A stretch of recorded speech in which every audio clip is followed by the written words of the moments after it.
राजीव महर्जन भयो अनि व्यवसाय चाहिँ मेरो केटरिङ व्यवसाय भयो गोविन्द केटरिङ र प्याराडाइज याडिया लिएको चाहिँ मैले लगभग 3 इयर्स जस्तो भयो सिन्स देन अब म एकदम कन्टिन्यू यो याडिया चलाइरहेको छु र मैले पर्फर्मेन्स एकदम राम्रो छ अनि ब्याट्री पनि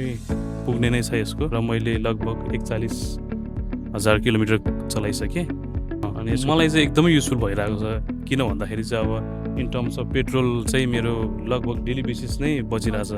अब पहिला हुँदाखेरि चाहिँ मैले लगभग 3 दिनमा अब 500 को 600 को पेट्रोल हालिराख्नु पर्थ्यो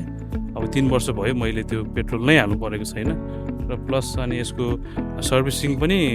एकदम बिरलै गर्नुपर्ने भएको भएर सर्भिसिङ कस्ट पनि बच्यो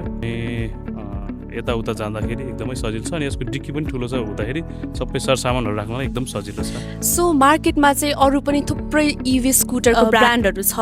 सो हजुरले चाहिँ याडिया नै किन चुज गर्नुभयो यो चाहिँ बेसिकली युरोपमा पनि चल्ने भएको भएर अनि यसको पार्ट्सहरू इजिली एभाइलेबल भएको भएर मैले चाहिँ यसमा एकदम विश्वास गरेर मैले यही चलाएँ सर्भिसिङलाई चाहिँ 1 आउट अफ 10 मा चाहिँ रेट गर्नु पर्यो भने चाहिँ कति दिनुहुन्छ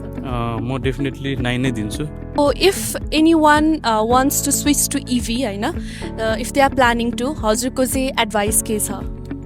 अब होइन EV is the next solution जस्तो लाग्छ मलाई अब सबैजना इभीमा कन्भर्ट हुँदैछ तर अरूभन्दा याडिया इज द बेस्ट तो हजुरले चाहिँ याडियालाई केही लाइक इम्प्रुभ गर्नको लागि केही सजेस्ट गर्नुहुन्छ भने चाहिँ what you have to say about that अब होइन इट्स ग्रोइङ होइन अब ग्रो भइरहेको छ अब यसमा चाहिँ हामीले पनि साथ दिन्छौँ अब के त्रुटि छ भने बिस्तारै उहाँले गर्दै हुनुहुन्छ थ्याङ्क यू सो मच हस् थ्याङ्क यू